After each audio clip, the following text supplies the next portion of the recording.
Vamos então continuar, é o que nós conversávamos mais cedo, dando boa noite aos que chegaram depois, falando então, não deixa de ser o Livro dos Espíritos, falando da questão 625 do Livro dos Espíritos, que é justamente a questão que nós dissemos mais cedo, o nosso modelo e guia.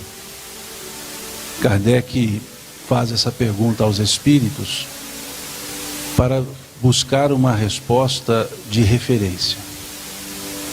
Eu diria que essa pergunta que Kardec faz, qual é o modelo mais perfeito que Deus ofereceu ao homem para servir de guia, qual é o tipo mais perfeito que Deus ofereceu ao homem para servir de guia e modelo para a humanidade, ela está muito próxima a uma pergunta feita pelo apóstolo do Cristo, por Pedro, quando Cristo disse: é necessário que eu vá para preparar-vos o lugar, pois se eu não for, o Consolador não virá.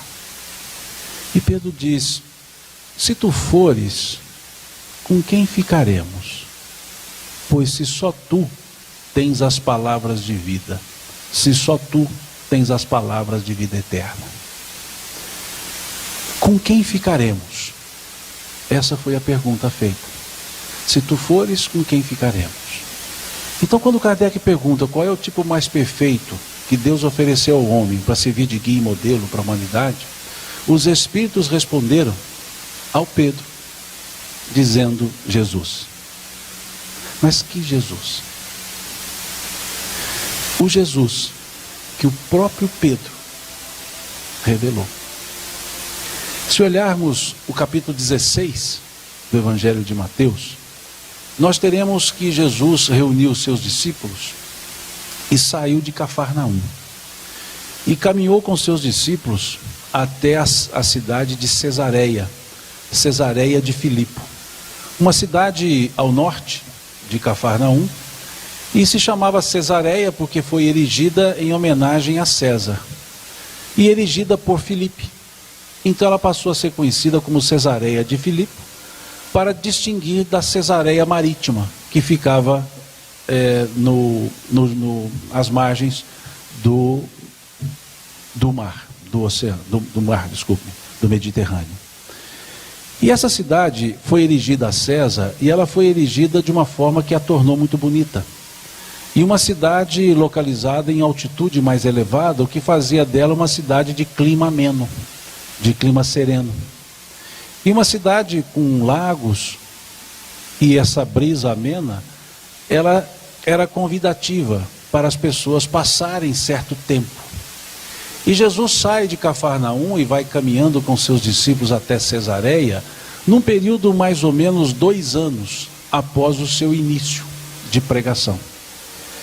E ele leva esses discípulos para apartá-los daquela balbúrdia e correria de Cafarnaum, para apartá-los até mesmo daqueles seus afazeres, porque continuavam seu trabalho profissional, mesmo seguindo a Jesus, como pescadores em boa parte. E ele retira essas pessoas desse seu mundo comum e os leva para um lugar um pouco mais apartado para fazer 2 perguntas a eles. Leva-os para um momento em que Jesus estaria por avaliar o seu trabalho. Ele ensinava e pregava havia 2 anos. E ele reúne aqueles discípulos e ali pergunta a eles: o que dizem os homens acerca do Filho do Homem? E os discípulos responderam: uns dizem que tu és Elias, outros dizem que tu és Jeremias, ou João Batista, ou algum dos profetas ressuscitados. Vejam, a pergunta: o que dizem os homens sobre o Filho do Homem? O que ele estava perguntando? O que as pessoas estão falando a meu respeito? O que as pessoas estão entendendo sobre o que eu estou ensinando? Essa foi a pergunta que ele fez. Ele avaliou o seu trabalho. O que dizem os homens acerca do Filho do Homem? E a resposta sendo: uns dizem que tu és Elias, outros Jeremias, outros João Batista, ou um dos profetas ressuscitados, foi a mesma que: Senhor, ninguém entendeu quem o Senhor é. Vejam, não entenderam. Eles responderam, uns dizem que tu és Elias, Jeremias, algum dos profetas ressuscitado. E ele vira-se e faz a segunda pergunta: e vós, quem dizeis que eu sou? Agora ele não perguntava a opinião das pessoas, ele queria saber a opinião dos próprios apóstolos, como eles entendiam. E o texto diz que Pedro toma a palavra e diz: tu és o Cristo, o Filho de Deus vivo. E Jesus vira-se para Pedro e diz: bem-aventurado és tu, filho de Jonas, que não foi nem a carne e nem o sangue que tu revelou tais coisas, mas meu Pai que está nos céus. Vejamos o detalhe desse diálogo. Quem e vós, quem dizeis que eu sou? Tu és o Cristo, o Filho de Deus vivo. Pedro não respondeu: tu és Jesus, filho de José e Maria, nascido em Nazaré ou Belém. Não. Pedro disse: tu és o Cristo, o Filho de Deus vivo. Um Deus vivo, presente, não epifânico, mas presente. E a resposta que Jesus deu a Pedro: bem-aventurado és tu, filho de Jonas. O que significa filho de Jonas? O sobrenome de Pedro, Bar Jonas, Ben Jonas, que é o sobrenome de todas as pessoas. As pessoas tinham o seu nome e por sobrenome o nome do pai, como filho de. Então Bartimeu, aquele cego não se chamava Bartimeu, o seu sobrenome era Bartimeu, filho de Timeu. E ali ele não diz: bem-aventurado és tu, Pedro, o apelido, nem és tu, Simão, o nome, mas bem-aventurado és tu, filho de Jonas. Quando Jesus assim responde, ele está usando de uma maneira formal, de dirigir-se a uma pessoa que trouxe uma informação que precisava ser muito profunda. Ele não estava mais se referindo a uma superficialidade de uma pessoa, mas um ser. E ele, ao dizer bem-aventurado és tu, filho de Jonas, ele vai explicar por que ele disse bem-aventurado és tu, filho de Jonas. E ele diz: porque não foi nem a carne e nem o sangue que tu revelou tais coisas. Em outras palavras, não foi você que disse isso. Não foi a carne e nem o sangue. Não foi você, Pedro, que disse isso, mas meu Pai que está nos céus. Em outras palavras, bem-aventurado é você porque você foi inspirado a dizer isso. Tu és o Cristo, o Filho de Deus vivo. Por quê? Cristo e Jesus são as mesmas pessoas, não há dúvida. Não existe o Cristo, não existe o Jesus, existe Jesus, o Cristo. Cristo não era o seu sobrenome. O seu sobrenome era Bar Yosef, ou Ben Yosef, ou Ben Miriam, filho de Maria, como cantavam os cristãos daquela época. Yeshua Ben Miriam Nassif Shalom, Jesus, filho de Maria, o príncipe da paz. O seu nome, Yeshua Ben Yosef, ou Bar Yosef. Ele não era Cristo por sobrenome. Cristo, Cristó, significa o quê? Ungido, esperado, mensageiro. Então quando Pedro revela: tu és o Cristo, Pedro foi além da historicidade. Pedro foi além do ser que nasceu numa data, viveu num período materialmente falando e morre materialmente falando num outro período. Ele se refere a um ser que não pereceu e não perecerá. Ele se refere a uma dimensão chamada mensagem. Quando ele diz tu és o Cristo, ali não foi para dizer pessoa, foi para dizer missão.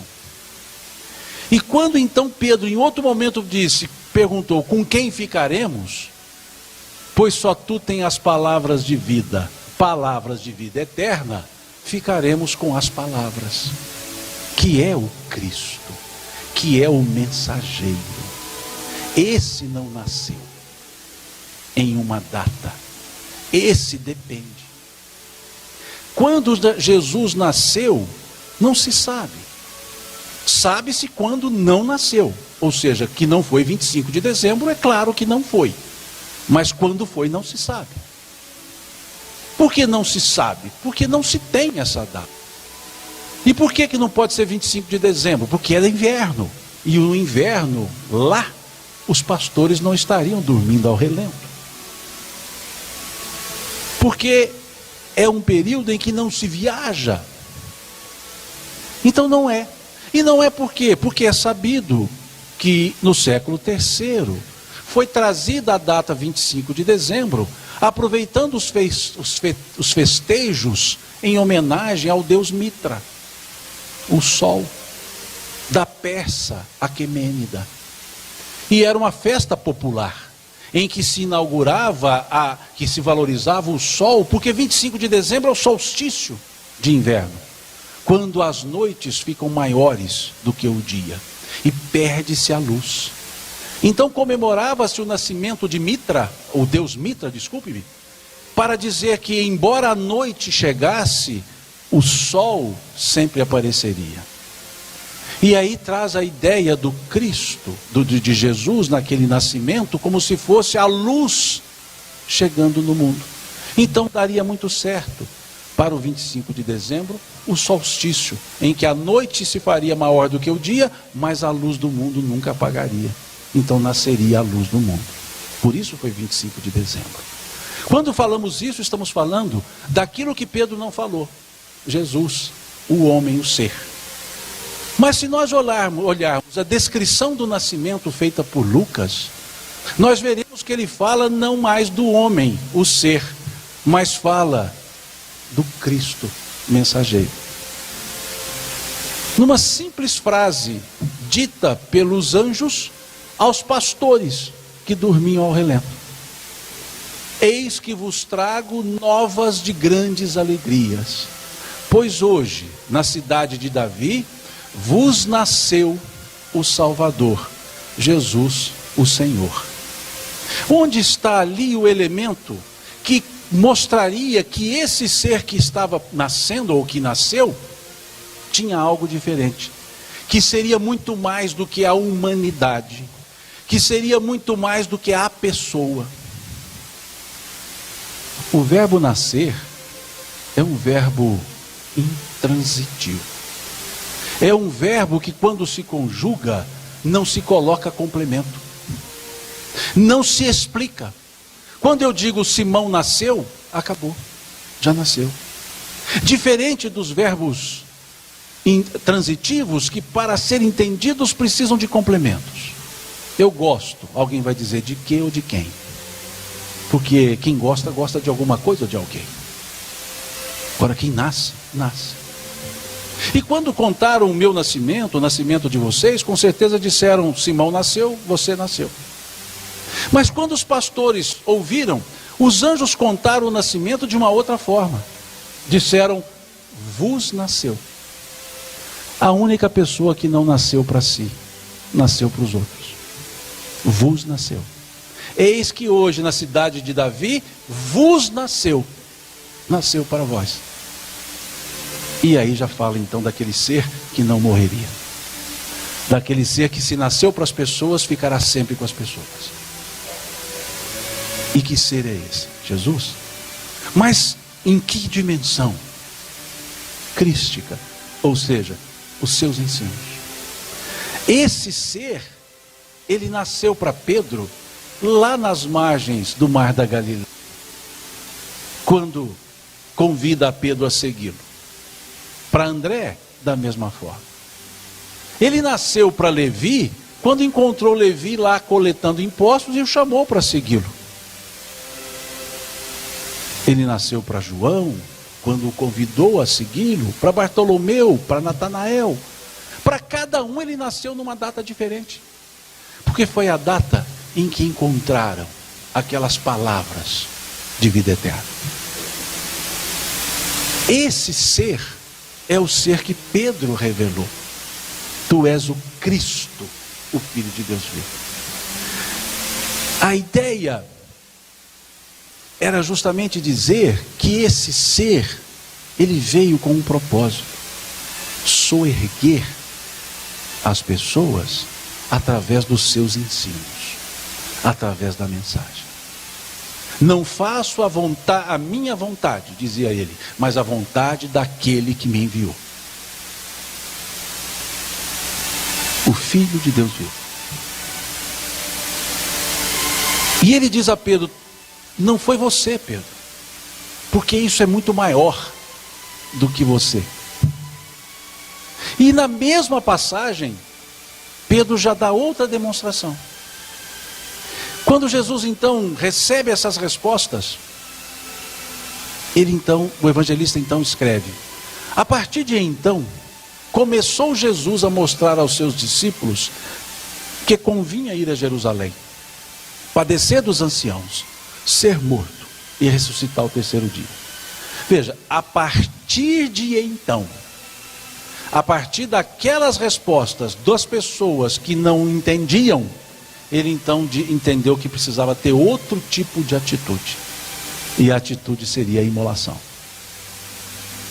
Se a resposta à primeira pergunta fosse: todo mundo está dizendo que tu és o Cristo, o Filho de Deus vivo, para que imolação?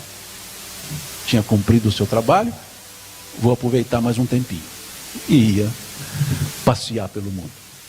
Mas como a resposta foi: não entendeu, ou a humanidade, as pessoas não entenderam, uma outra atitude: a imolação. Começou a dizer aos seus discípulos que convinha ir a Jerusalém. E Pedro, diz o texto, tomando-o de parte, começou a repreendê-lo, dizendo: de modo nenhum deixaremos que te aconteça isso. E Jesus responde a Pedro: afasta-te de mim, Satanás, que me é motivo de escândalo. O mesmo Pedro, que naquele momento diz: tu és o Cristo, lá um pouquinho à frente diz, Jesus diz a ele: Satanás. Por isso ele disse que ele foi inspirado. Porque não é o Pedro, é o que ele disse, que é a pedra angular de toda a cristandade. Essa é a revelação de Pedro: tu és o Cristo. E aí então ele diz: diz o Cristo, esta pedra edificarei a minha eclésia, a minha igreja, e as portas do inferno não prevalecerão sobre ela. Veja, sobre esta pedra, que pedra? A ação que foi feita: tu és o Cristo, o Filho de Deus vivo, e não sobre pessoas. E Pedro reconhece isso, quando na sua epístola ele escreve: o Cristo é a pedra angular, eu sou a pedra de tropeço, dizia Pedro. Porque a revelação foi Kefas e Kefos. Tu és Kefos, rocha, e sobre essa Kefa, pedra, edificarei minha igreja. Sobre a fala, a revelação. E é isso que faz o Cristo sempre presente. Esse é o modelo e guia. Mais do que saber sua história, devemos conhecer os seus ensinos. Mais do que onde Jesus nasceu, é que ele vos nasceu. Mais de que se foi em Belém ou se foi em Nazaré, o que interessa é que ele nasceu. Porque os que entendem que nasceu em Belém, provam que ele nasceu em Belém.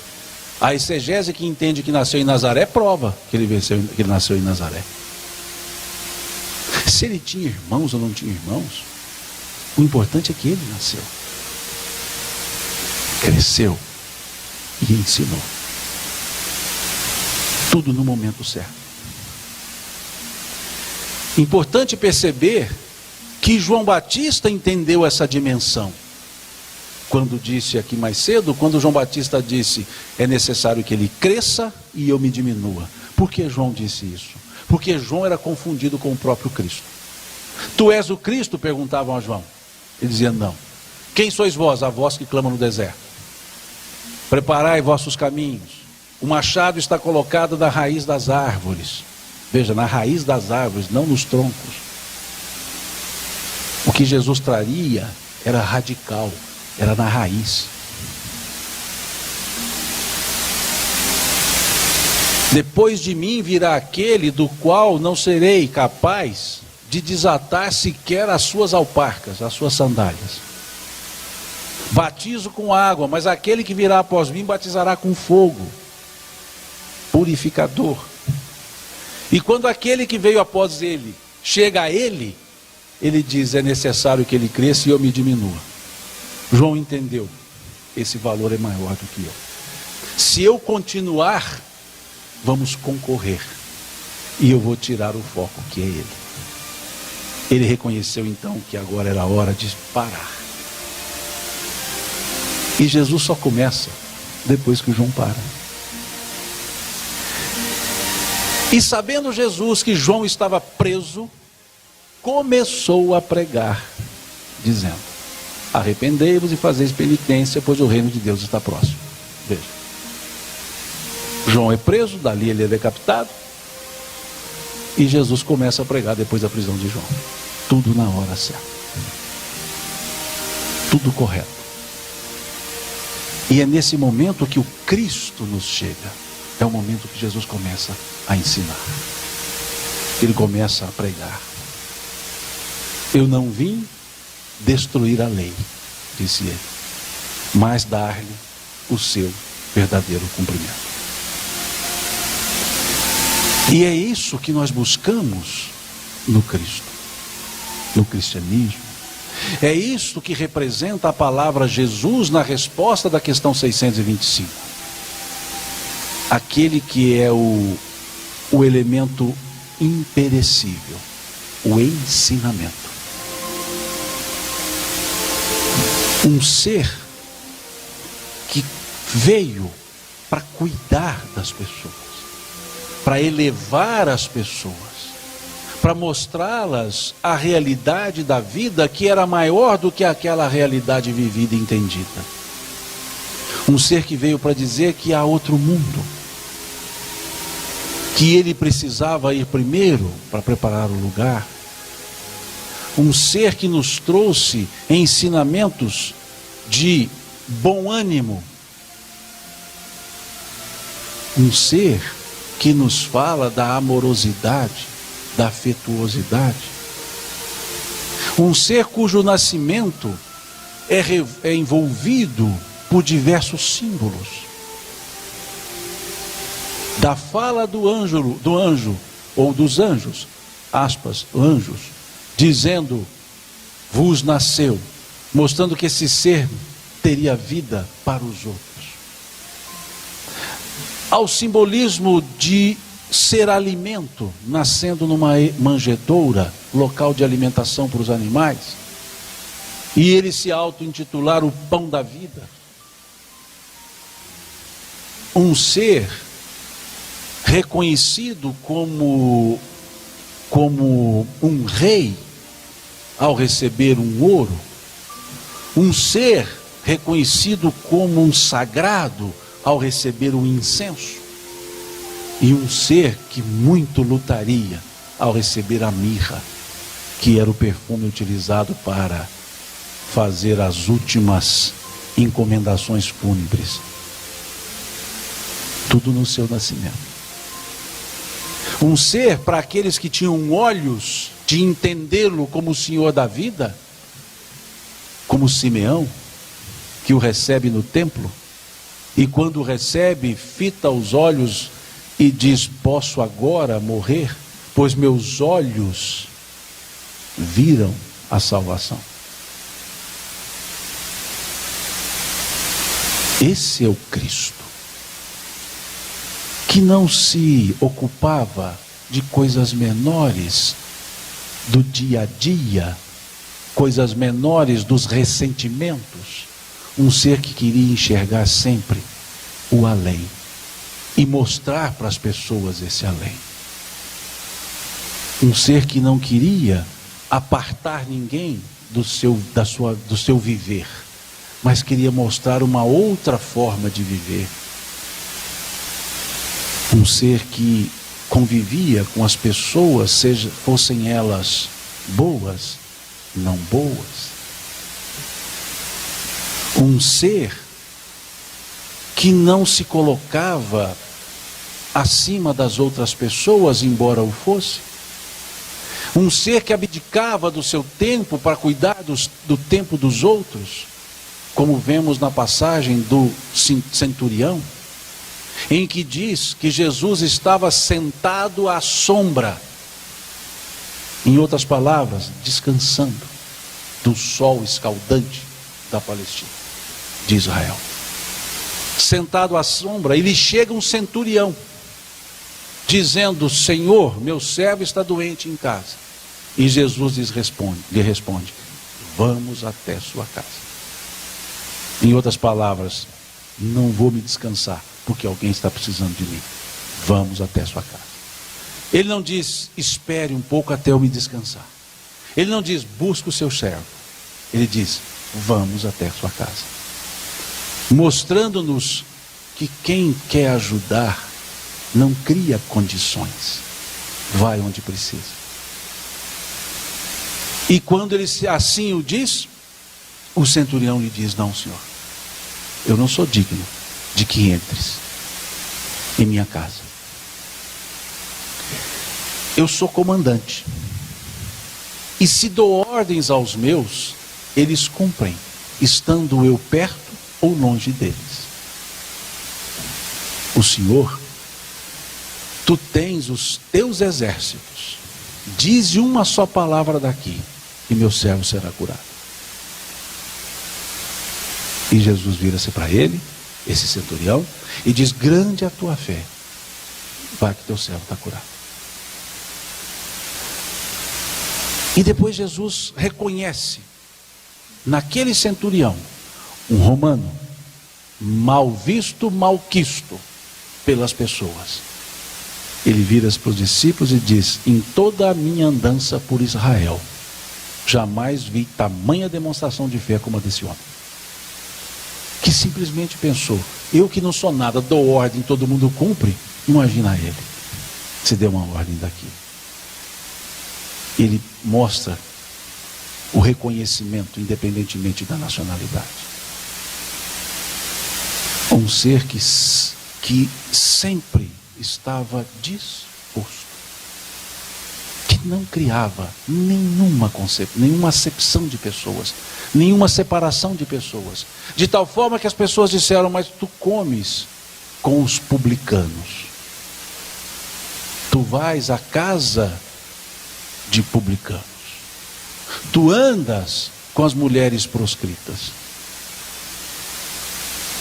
E ele vai dizer: não são os sãos que precisam de remédios, mas os doentes. Os doentes precisam. E então ele veio para esse fim, para soerguer aqueles que precisavam, que estavam caídos, que o procuravam. Um ser que não impôs a ninguém aquilo que ele trazia. Aquele que quiser vir após mim, renuncie-se a si mesmo, pegue a sua cruz a cada dia e me siga. Ou seja, aquele que quiser. Ele convidava. Como disse o Espírito Miramês, o convite de um superior é irresistível. O convite de Jesus era irresistível. E as pessoas seguiam. Um ser que em cada ato ele dava ensinamentos. Um ser que revolucionou o pensamento sem ser revolucionário, sem nenhum ato de violência, sem nenhuma contraposição de violência. Ele corrigia, mostrando algo melhor. Mesmo a lei. Não era um rebelde sem causa. Quando apontavam algum desvio da lei, ele mostrava a incongruência daquele elemento e a congruência do novo que ele estava trazendo, em ações simples. Quando acusaram os seus discípulos de comer sem lavar as mãos, e a ele também, ele então diz: o mal maior que faz ao homem não é o que lhe entra pela boca, mas o que dela sai. pois a boca fala daquilo que o coração está repleto. Ele mostra que não é o lavar as mãos da lei, é o lavar a alma, sem contrapor. Ele agia e modificava. Acusado de curar em dia de sábado, porque era proibido no dia de sábado qualquer esforço, e a cura de um homem seria um esforço. E ainda pede o homem para carregar o seu leito. Levanta, toma o seu leito e anda. E ele vai dizer: quem de vós, tendo uma das ovelhas perdidas em dia de sábado, não sai à cata dessa ovelha e só volta quando a encontra? Se isso fazeis por uma ovelha, quanto mais não vale um homem? E depois arremata: o sábado foi feito por causa do homem, e não o homem por causa do sábado. Assim ele agia, orientando. 3 elementos eram significativos na sua vida: a humildade, o amor e o exemplo. A humildade de saber a hora de agir. A humildade de reconhecer o seu lugar. Não ficar aquém, não ir além. Quando foi chamado por mestre, que lavava os pés dos discípulos, e Pedro retira o pé e diz: mestre e Senhor nosso, nós é que sabemos essas coisas e devemos fazê-las. Jesus diz a Pedro: vós me chamais mestre e Senhor e dizeis bem, eu sou. Mas ele foi encontrado por um jovem que lhe chamou de bom senhor. E ele responde ao jovem: por que me chamais bom? Bom só há um, Deus, que está nos céus. Quando ele foi chamado por bom, ele não aceita o título. Quando ele foi chamado por mestre, ele aceita o título, mostrando que era humilde. Porque se ele dissesse não sou mestre, ele seria hipócrita, porque ele era mestre. Mas ele entendeu que com relação àquelas pessoas ele ensinava, mas a bondade para ele era Deus. O humilde sabe a posição que ocupa, não fica aquém para ser omisso, e não vai além para ser intransigente. Aprendei comigo, dizia ele, que sou manso e humilde de coração. Mostrando que muitas vezes nós confundimos a humildade com simploriedade, com timidez. E ele não era assim. Ele não ia quando não era chamado. Ele não falava quando não era perguntado. Ele não se intrometia. Ele atendia. Ele chamava a atenção quando era necessário. Ouvi, dizia ele, e praticai tudo o que eles vos dizem, os doutores, mas não façais em conformidade com o que eles fazem, pois vos dizem uma coisa e fazem outra. É o exemplo que ele pregava. Em tudo que ele fazia, ele dava o exemplo. Mesmo quando não se tratava de parábola, ele ensinava com seus atos. Quando olhamos a passagem de Bartimeu, o cego, filho de Timeu, Bartimeu, filho de Timeu. A passagem é um fato, mas que Jesus utiliza para nos trazer ensinos. O evangelista capta de uma forma muito sensível o acontecimento. Escreve o evangelista Lucas e também Mateus que Bartimeu, um cego de nascença, estava sentado à beira do caminho. E sabendo que Jesus passava, começou a gritar e a clamar: Senhor, filho de Davi, tenha compaixão de mim. E as pessoas incomodadas com o seu clamor admoestavam Bartimeu. E quanto mais ele era admoestado, mais alto ele gritava. E Jesus, ouvindo Bartimeu, parou e mandou que o chamassem. E chegaram a Bartimeu dizendo: tem bom ânimo, ele te chama. E Bartimeu se levanta, joga fora a capa e vai ao encontro de Jesus. E chegando a Jesus, Jesus lhe pergunta: que queres tu que eu te faça? E Bartimeu prontamente responde, que eu veja. E Jesus diz, grande é a tua fé, vê. E Bartimeu viu e passou a seguir a Jesus pelo caminho. Uma passagem, mas que Jesus utiliza e vai ensinando. E aquele evangelista vai captando e escreve e passa para as outras pessoas. Que ensino. Bartimeu, sentado à beira do caminho, cego, não enxergava, não sabia discernir o caminho, então estava à margem. E estando à margem, estava acomodado, sentado. Faltava-lhe um sentido, o ver, por isso não podia escolher, ficava sempre à margem do caminho. Mas usando um outro sentido que ele tinha, audição, vindo que Jesus passava, começou a gritar e aclamar. Gritar e aclamar. Gritar é o ato do barulho, clamar é dizer o que quer. E ele gritava e clamava, para nos dizer que muitas vezes ficamos acomodados com aquilo que nos falta e não usamos aquilo que nós temos. E quando estamos acomodados, ficamos à margem do caminho. Mas se usarmos o que nós temos, entendermos o mecanismo de viver, nós podemos clamar e dizer. Mas quando Bartimeu se esforça para fazer isso, ele é admoestado. E quando ele é admoestado, mais alto ele grita. Quantas vezes nós precisamos agir mais do que os reveses da nossa vida? Quantas vezes nós nos propomos a fazer algo, a crescer, a melhorar, as situações dificultam e nós quietamos. Mas Bartimeu grita. Grita a tal ponto que Jesus ouve.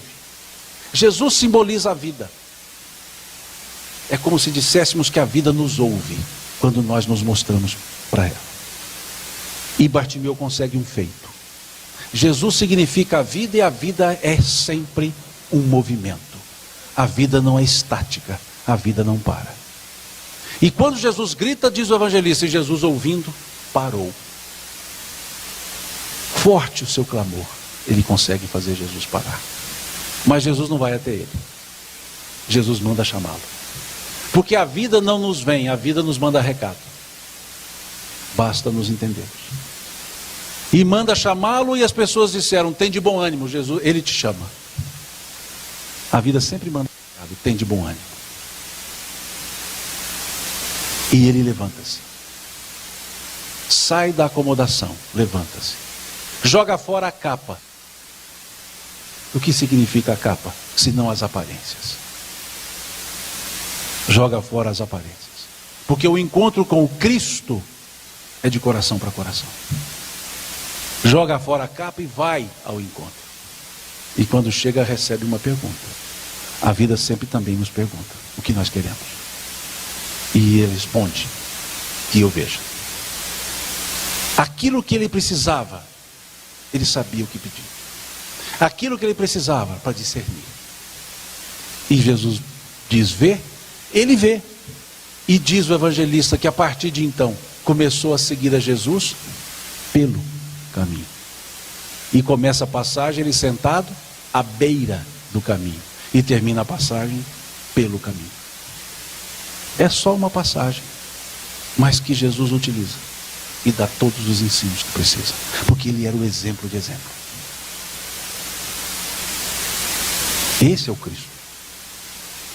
Que naquelas leituras que fazemos não buscamos a historicidade, não buscamos o fato, buscamos o que ele está querendo ensinar com aquele fato, o que nós depreendemos daqueles fatos.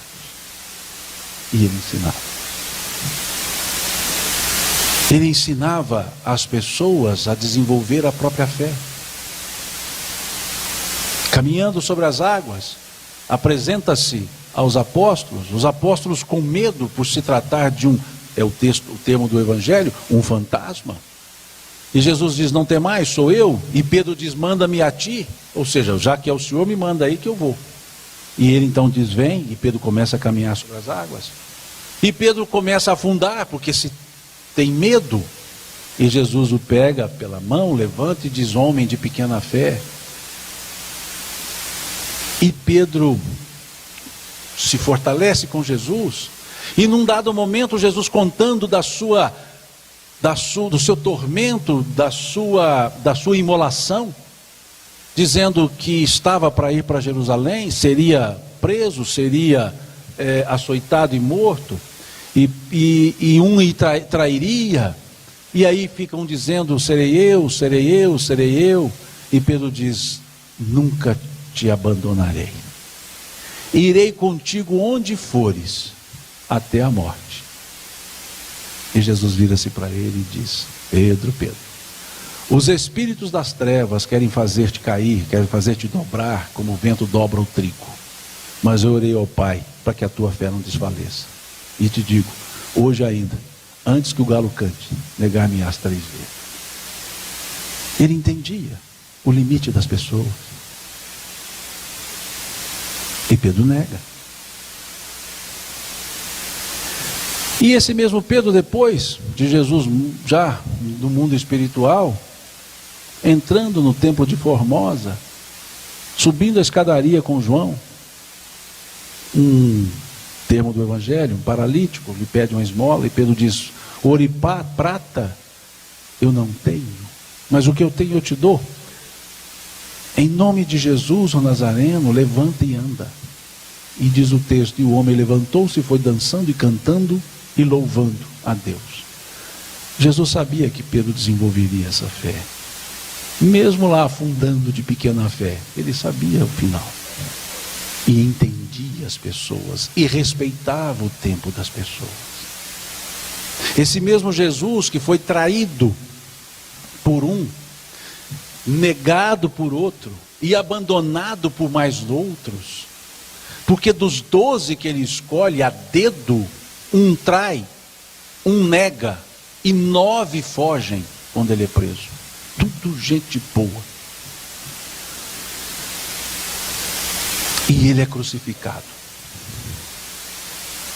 E ele apresenta-se depois para esses discípulos. E diz o que a eles: a paz esteja convosco. Se fôssemos nós, talvez nós diríamos: agora vocês vão ver. Ele entra em Jerusalém, saudado pelas pessoas, ovacionado, aplaudido. Pessoas colocam tapetes nas ruas para ele passar, jogam-lhe incensos, perfumes, estendem, além dos tapetes, colocam ramos para que ele possa pisar nas pedras. E passam-se alguns dias, essas mesmas pessoas dizem assim: crucifique-o. E ele é içado à cruz, e dali, olhando as pessoas, o que ele diz? Pai, perdoa-lhes, eles não sabem o que fazem. Se fôssemos nós, pode deixar, estou te vendo. Esse era o Cristo, que não trabalhava com sentimentos que não fossem nobres. O ser que tinha todos os motivos para se magoar e nunca se magoou. O ser que conversa com Pedro depois da sua negação. No meio de todas as pessoas, ele conversando, ele para, diz a Pedro: Pedro, tu me amas? E Pedro fala: Senhor, amo-te, apacenta as minhas ovelhas. Continua a conversa. Depois volta-se para Pedro e fala: amas-me mais do que estes? Veja, amas-me. Agora, amas-me mais do que este? Pedro já fica preocupado. Ele já fala: amo, Senhor, tu sabes que te amo. Apacenta as minhas ovelhas. E mais no final ele diz: Simão, filho de Jonas, o nome inteiro. Amas-me mais do que todos? E aí Pedro, ouvindo isso, chora. Porque Ele era Pedro nas duas outras perguntas, o apelido. Agora essa terceira era a sua personalidade toda que estava sendo chamada. E eu sei bem o que é isso. Porque quando minha mãe me chamava pelo apelido, eu ganhava alguma coisa. Quando ela me chamava por Simão, alguma coisa eu faria. Quando ela me chamava por Simão Pedro, alguma coisa eu tinha feito. Quando era o nome composto. E ele diz então, Simão, filho de Jonas, o nome inteiro. Alguma coisa ele tinha feito na cabeça dele. Amas-me mais do que todos? E ele responde chorando, Senhor, tu sabes tudo, tu sabes que te amo. Apacenta as minhas ovelhas. 3 negações. 3 reafirmações. Só isso Jesus lhe pediu. Mais nada. E Pedro se martirizou durante dias, com Jesus não lhe dando atenção. E Jesus lhe dando todas as atenções. Esse é o Cristo, que deixou os seus exemplos.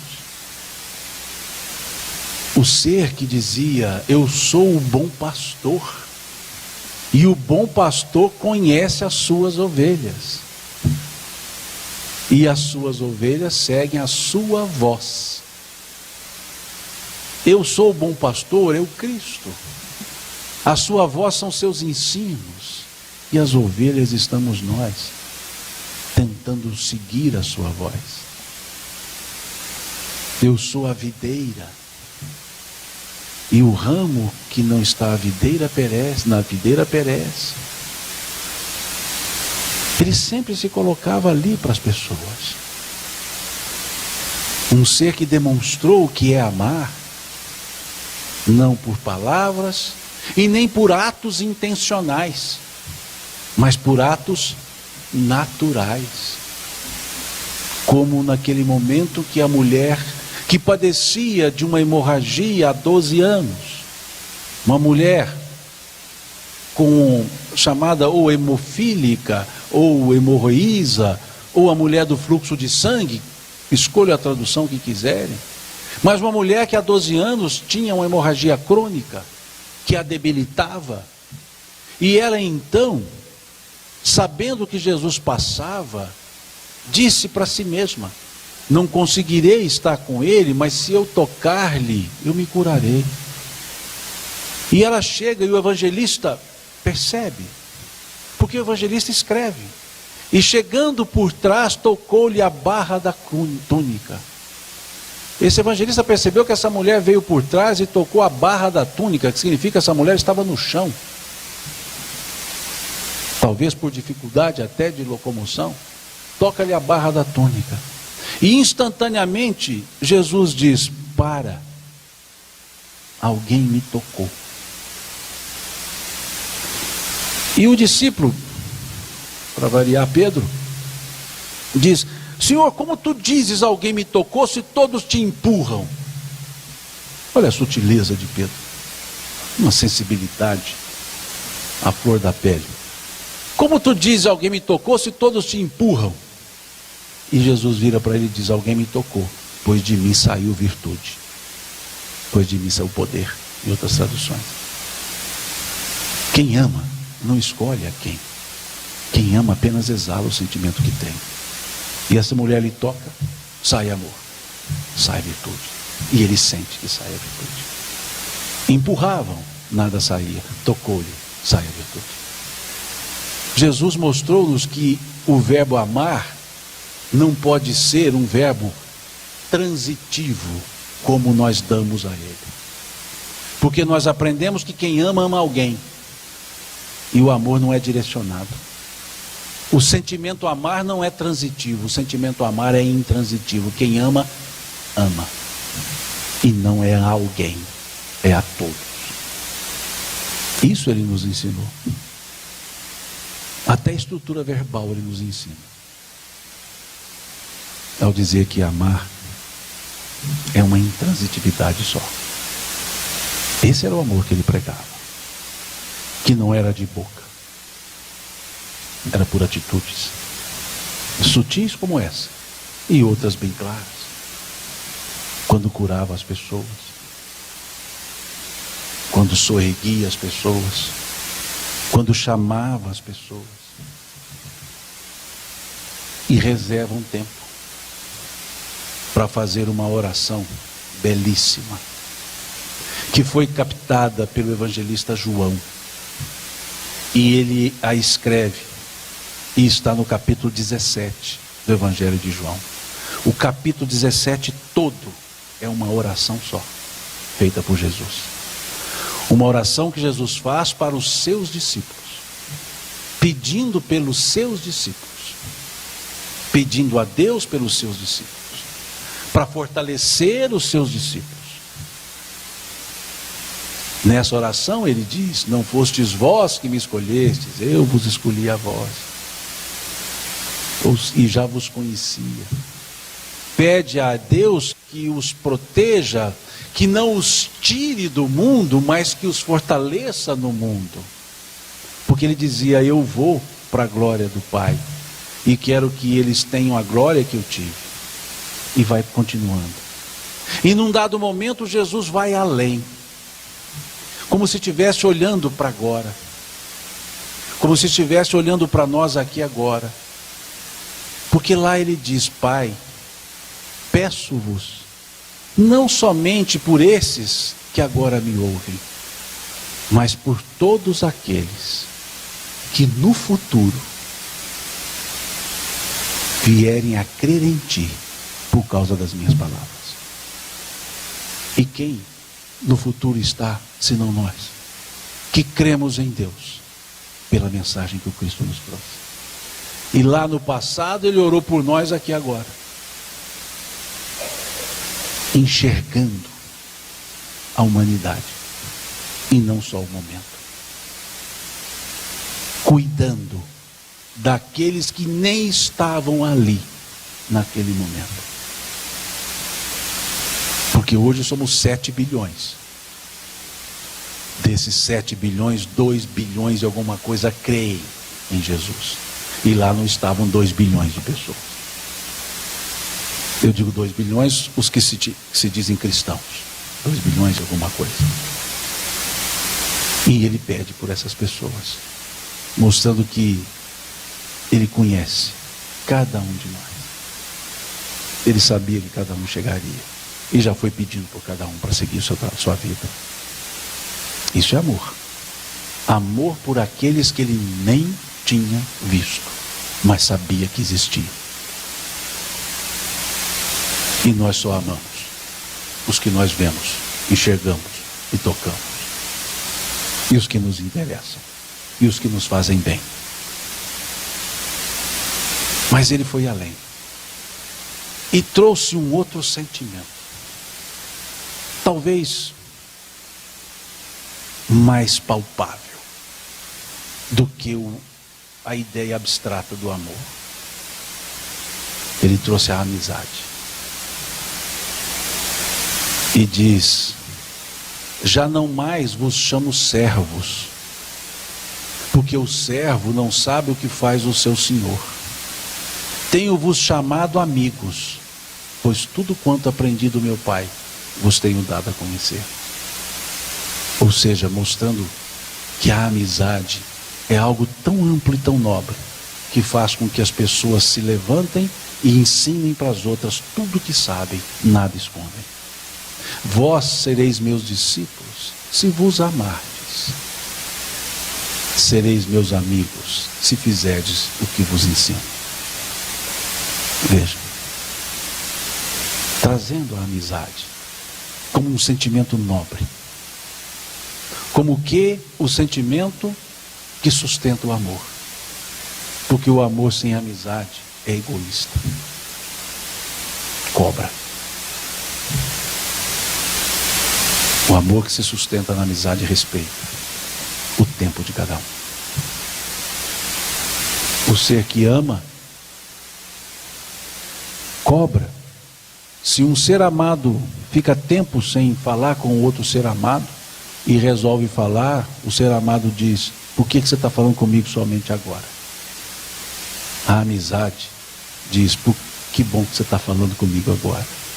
É aquela pessoa que viaja e depois de dias é que liga para o ser amado. E o ser amado atende e fala: por que você está me ligando somente agora? E o amigo fala: que bom que você está me ligando agora. Isso Jesus ensinou, a amizade, respeitando a cada um deles. Tomé não acredita em Jesus aparecendo novamente. E Jesus aparece novamente e chama Tomé e fala: toca-me, Tomé. Ele não diz assim: está vendo? Estou aqui, toca-me, Tomé. Já que é assim que você acredita, então assim eu faço, toca-me. E Tomé fala: Senhor. Aí ele dá um ensino: acreditaste porque viste-me e tocaste-me. Bem-aventurados os que acreditam sem nada ver ou tocar.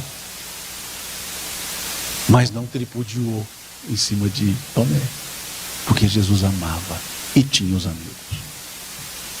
Amigos que ele buscou quando estava no seu momento da prisão, do Getsemane. Ele foi preso no meio dos seus discípulos, dos seus apóstolos. Ele não foi sozinho. Ele buscou os amigos.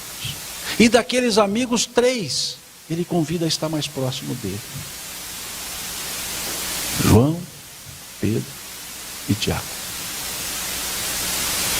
E esses 3, Jesus os convida, e ali, no horto, ele vai ao Getsemane, o centro, e leva os 3. E ali diz aos 3: vou orar. E sai e vai orar. E pede: Senhor, afasta de mim esse cálice. Porque ele sabia o que ele aguardava. E ele volta e encontra os 3 discípulos dormindo. E acorda os discípulos e diz: não podeis velar comigo um minuto sequer, no meu momento máximo de aflição? Veja, o Cristo, aflito por elementos morais? Não, por dores físicas que viriam. Porque o chicote dói, o azorrague corta, o cravo machuca. E ele volta a orar, mas já dizendo: Senhor, se for possível, afasta de mim esse cálice. Na primeira: Senhor, afasta de mim esse cálice. Mas percebeu que estaria sozinho. Se for possível, afasta de mim esse cálice. E volta, os discípulos estão dormindo. Senhor, cumpra-se em mim segundo a tua vontade. Ou seja, assumiu: sozinho eu sigo. Eu preciso dos amigos, mas sozinho eu sigo. E quando é preso, e eles prendem os discípulos, ele diz: já tendes a mim, deixe-os ir. Isso é amor, de amizade. E é isso que ele nos ensina. E isso não foi crucificado. Os seus ensinos não foram crucificados.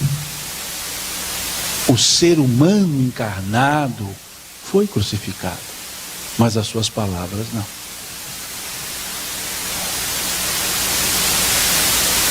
E naquele momento da cruz, muitos confundiram a sua fala.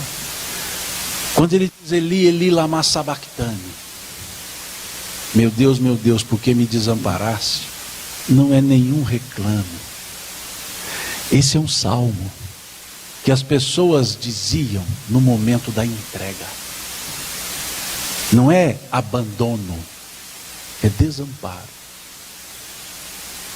E tão logo diz, a frase seguinte é: tudo está consumado. Fiz o que tinha que fazer. Em tuas mãos entrego-me em espírito. E acaba a história de um homem, mas não a mensagem de um Cristo que continuou. Quando ele disse: convinha ir a Jerusalém, padecer dos anciãos, ser morto e ressuscitar, ele entendia que era o melhor meio para fixar a mensagem de vida que ele trouxe, para dizer que a vida não terminava, porque ele reaparece. Ele é morto, fisicamente dizendo, e mostra-se depois da morte. Como que? Provando tudo o que ele havia ensinado. E tão forte foi isso, que o apóstolo Paulo vai escrever: se Jesus não houvesse ressuscitado, entre aspas, o ressuscitado, é o nosso foco de conversa, se Jesus não houvesse ressuscitado, em vão seria a sua pregação, vã seria a sua doutrina. Porque tudo que ele ensinou foi que a vida continua. E se ele não se mostrasse depois disso, ficariam palavras perdidas no tempo. Mas como ele se mostrou, as palavras foram um fato. E esse fato nunca mais desapareceu. Então por isso ele disse lá atrás: convinha ir a Jerusalém. Porque não tinham entendido o que ele havia ensinado até então. Outro caminho ele tinha que seguir. Veio não para morrer na cruz, veio para ensinar, e para tanto morreu na cruz. E esse ensino ficou. Ensinos de acalento. Eu vos dou a minha paz, eu vos deixo a minha paz, mas não vou-la dou como o mundo a dá. Mostrando-nos que há diferença entre a paz que nós entendemos ser e a paz que de fato é. Tenho-vos dito isto para que em mim tenhais paz. Pois no mundo tereis aflições, mas tende bom ânimo. Eu venci o mundo. Mostrando-nos que a paz independe do que o mundo dá. Mostrando que a paz independe do que acontece. Mostrando que a paz é um sentimento interno. É uma disposição. É uma atitude ante os fatos. No mundo tereis aflições, mas eu venci, tende bom ânimo. Eu venci o mundo. Mostrando que ele nos trouxe a sua paz. A paz contida nos seus ensinos. A paz que passou a ser inscrita na consciência.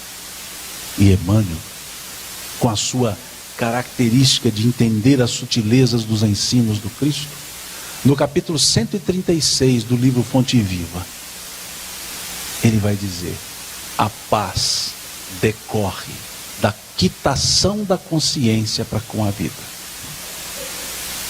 Entendendo aquela paz que Jesus havia dito: não vou-la dou como o mundo a dá. E quando Emmanuel comenta, ele diz: a paz costuma ser confundida com preguiça rançosa. E Jesus mostrava que a paz não era isso. Que no mundo nós teríamos aflições, mas que tivéssemos bom ânimo, porque Ele havia vencido o mundo. Então era possível assim também vencer. Quando se despede dos seus discípulos, Ele diz: eis que estarei convosco até a consumação dos séculos. E nós podemos perceber essa presença do Cristo todas as vezes que trazemos os seus ensinos para a utilização na vida.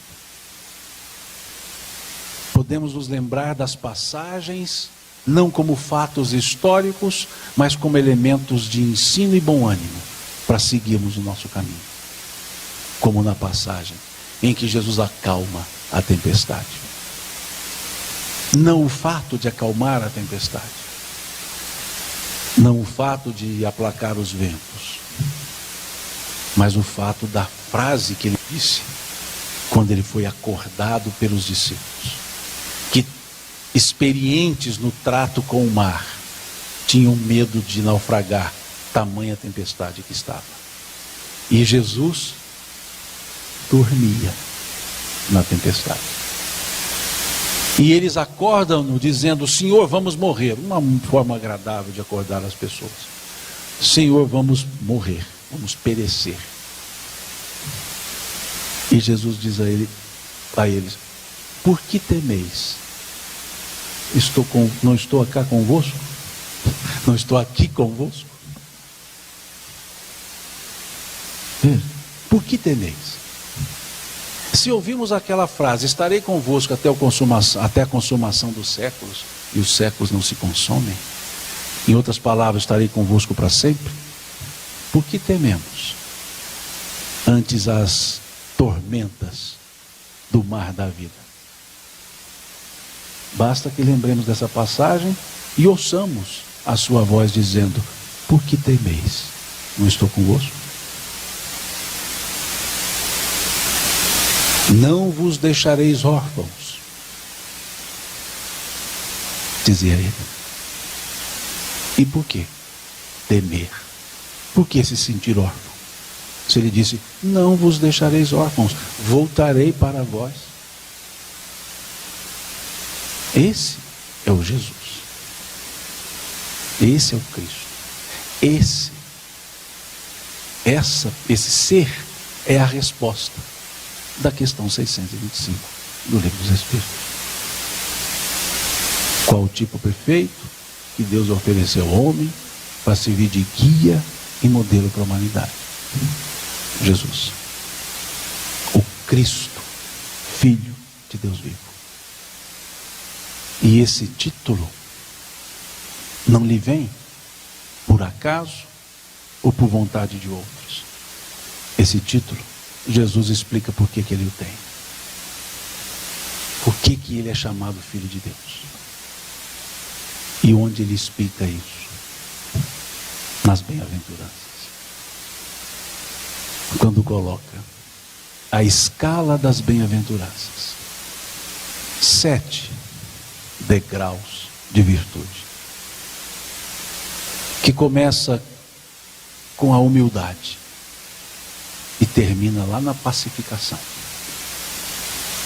E para cada degrau ele mostra uma recompensa, uma consequência.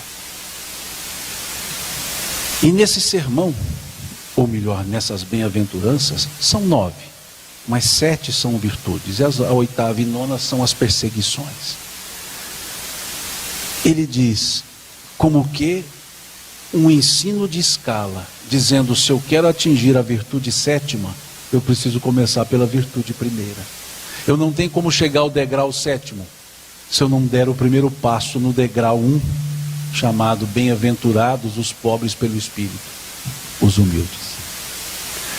Mostrando-nos que sem a humildade nós não chegaremos a lugar nenhum. E ele diz: bem-aventurados os pobres pelo Espírito, porque deles é o reino dos céus. Ou seja, as portas se abrem. Os caminhos são vários para aquele que tem a humildade, para aprender a caminhar. A humildade não é a maior das virtudes. Ela é a primeira, não é a última das virtudes, desculpe-me. Ela é a primeira das virtudes. Porque sem ela, nenhuma outra se desenvolve. Então ela não é a melhor das virtudes, mas é a chave que abre todas as outras virtudes. Por isso ela é o primeiro degrau. Sem esse degrau, não chegaremos a nenhuma outra virtude. Queremos pacificar o mundo, que é o 7º degrau. Mas se não dermos o passo no primeiro degrau da humildade, não dá para chegar no 7º. E o 2º degrau, a 2ª bem-aventurança. Bem-aventurados que choram, porque serão consolados. Um ser que não é humilde, não entende o valor do sofrimento. Em outras palavras, bem-aventurados resignados, os que choram. Porque o ser que sofre e não é humilde, ele reclama do sofrimento, ele lamenta do sofrimento. O ser que não é humilde e sofre, ele se sente vítima. O ser que é humilde entende que há algo que justifique aquele sofrimento. E ele se resigna ante o sofrimento.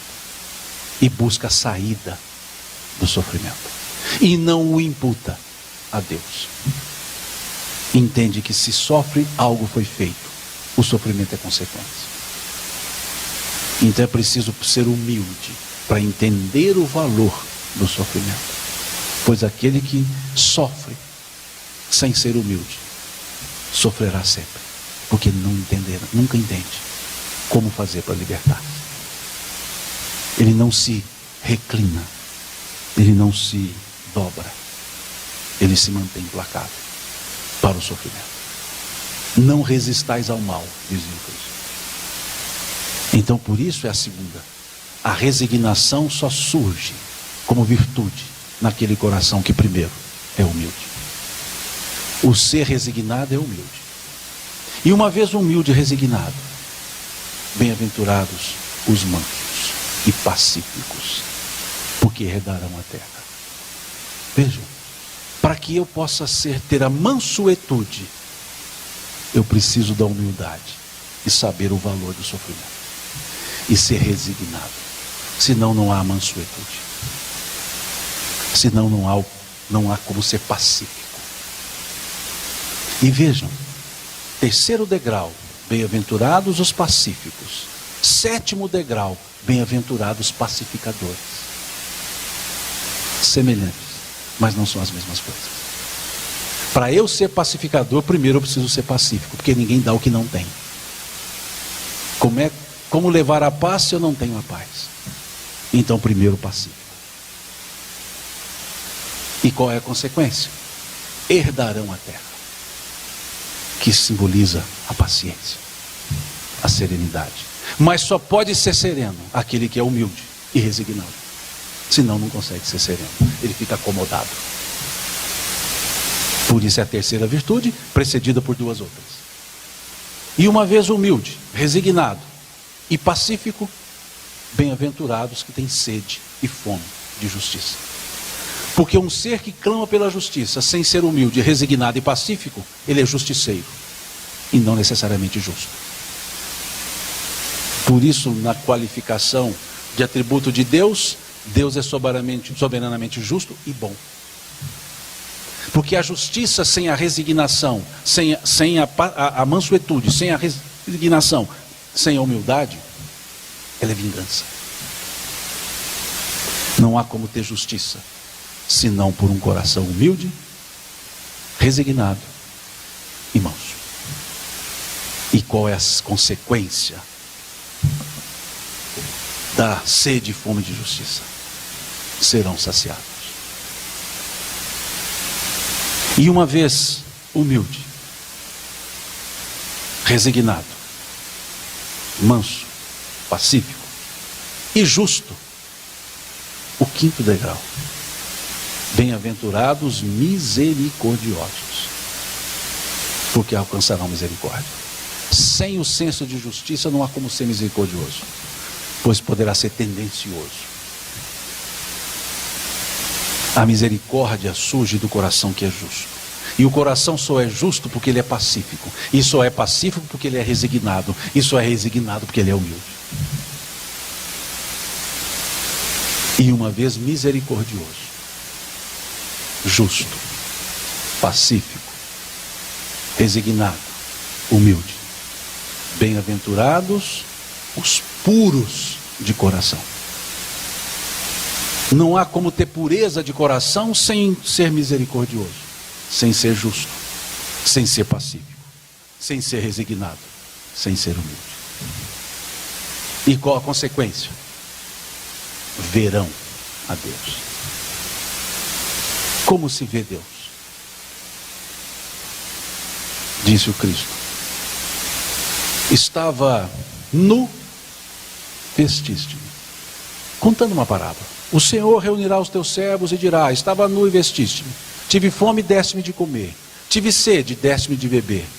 Era preso, foste me visitar. Estava doente, foste me ver. Senhor, quando assim, e aí repetem tudo isso, fizemos. E Jesus diz, e o Senhor dirá: todas as vezes que fizeste ou fizeres a um dos meus, é a mim que o faça. Em outras palavras, façam a todos isso que vocês estarão fazendo ao Senhor. Para nós espíritas entendermos melhor, conhecemos a prece de Cáritas, não conhecemos? Como é que nós encerramos a prece de Cáritas? Eu vou dar um tempinho para chegar no final dela, né? É decorado. Nós pedimos o que no final da prece? Faça de nossas almas um espelho, no qual refletirá a vossa divina imagem. Quem são os espelhos? Nossas almas, nós. Quem são os espelhos? Nós. Que imagem é refletida nesse espelho? Faça de nossas almas um espelho no qual refletirá a vossa divina imagem. Qual imagem é refletida nesse espelho que somos nós? De Deus. Mas só um puro de coração consegue ver Deus nas pessoas. Porque aquele que não tem pureza de coração continua vendo só as pessoas. Por isso Cristo soerguia, porque ele via Deus nas pessoas. Mas só um puro de coração vê isso.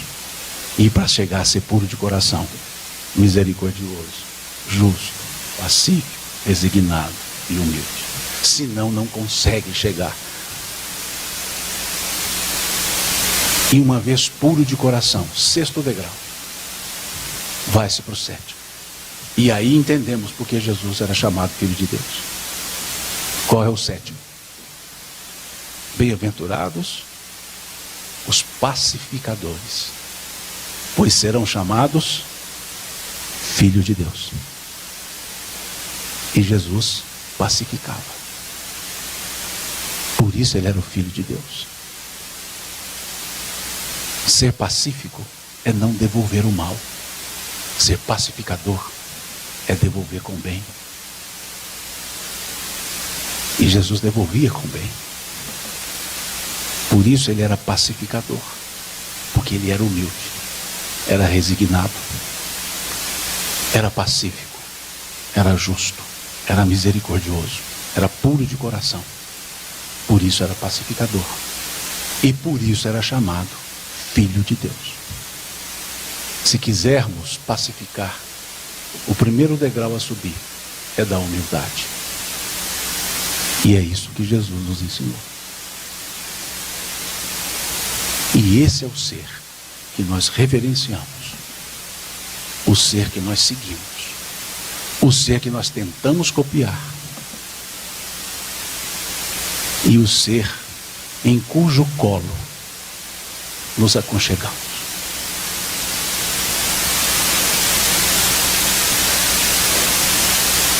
E entendemos por que o apóstolo Paulo conseguiu chegar a dizer: já não sou eu mais quem vivo, mas o Cristo que vive em mim.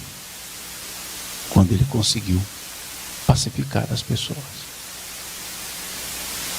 e pôde com serenidade ser levado à morte e dizer: combati o bom combate, guardei a minha fé, sou vencedor.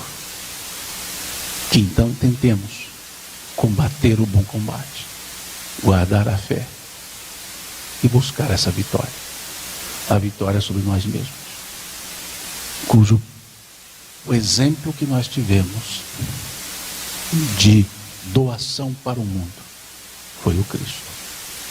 Que essa questão 625 não seja apenas uma retórica ou um convite a estudar a história de Jesus, mas um convite a sentir nos seus ensinos a sua presença constante conosco. Como ele mesmo disse: antes que o mundo fosse, eu já era. Não fostes vós que me escolhestes, eu vos escolhi a vós. E com certeza cada um que estamos aqui, cada um que habita esse planeta, é conhecido do Cristo e foi escolhido por ele.